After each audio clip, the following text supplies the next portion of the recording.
Hi, this is Jaclyn Culver with Jaclyn Culver Photography, and this is the third part of a three-part tutorial series on how I insert a soft vignette into my photos. There are many ways to do this. I'm just going to show you the way that I do it. So let's get started. When you are going to put a vignette into an image, it's usually one of the last things that you do, so that's why I'm not starting on a background image. I've created these adjustments to my photo, and now I'm going to add a merged layer. So everything that I've done from the beginning up has been merged into this layer, and then I'm going to work on the merge layer.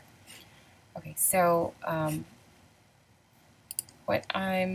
this particular vignette I like because it kind of adds like a vintage feel to it.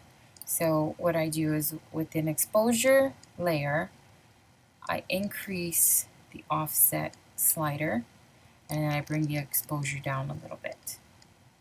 So it gives it kind of, in my opinion, a vintage feel. But we don't want it over the entire subject, the entire image. So with the marquee tool, you can pick rectangular marquee, elliptical.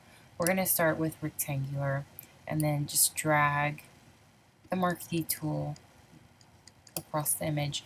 If you feel like it didn't land correctly, you can pick the move tool and you can move your marquee around.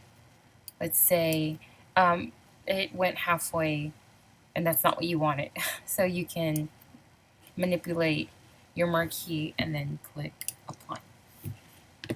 So on your mask, you want to invert so that this part inside of the marquee comes through, and the only thing that stays dark and hazy is the outside. So you want to invert the layer mask. But you're not going to leave it like this because the transition will be very hard. You'll have this noticeable block. So what we're going to do is we're going to go to select all, and we're going to apply a Gaussian blur. You want to apply a really high one. There we go. Say like 170, that looks good. Okay, so this is the vignette. And if you want just a little bit more to come through the background, you can play with the density slightly. Lower the density and more of it will come through. See how it turned gray? So more of it came through. So this is at 55% density. This is at 93.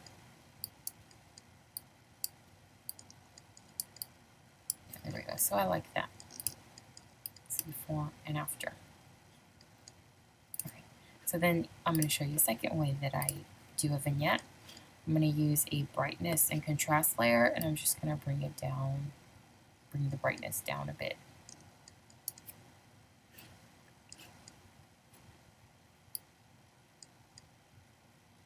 Bring the contrast down a bit, bring the brightness down a bit. There we go. And then we're going to use the marquee tool. This time we're going to use the elliptical. We're going to bring it down and across. And again, if you don't like how it landed, you can use the move tool to move it, manipulate it any way that you like. And then on your layer mask, you're going to invert. To invert it, select all, file, filter, blur, Gaussian blur. Okay, so we'll put it at 170. So that's pretty good. After.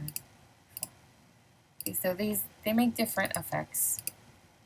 This one is just a little bit softer. This one's a little bit harder. Bring it down a tad if you like. So then here's a third way that I like to do them. It's just whatever I feel in the mood for. So use a curves layer, and you're going to select this little hand tool, and we're going to bring it down just a bit. Down, down, down. bring those down just a bit. And then we're going to lift the shadows. So you see this deep slope. And we're going to do the same thing.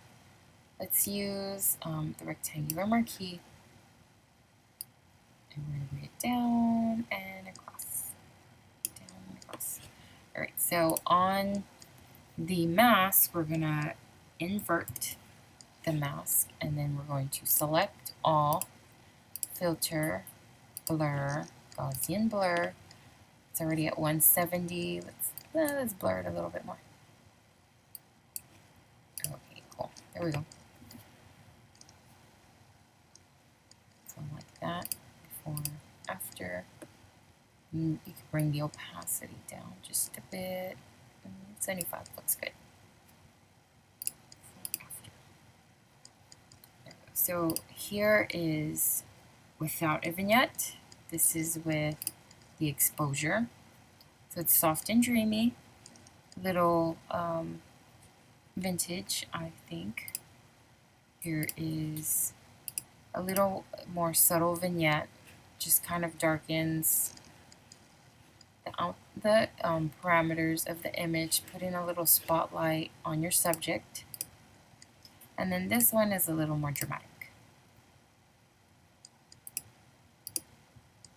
Okay, so I hope you like it. And I appreciate your feedback, and if you have any special requests, go ahead and let me know. And take care. Bye-bye.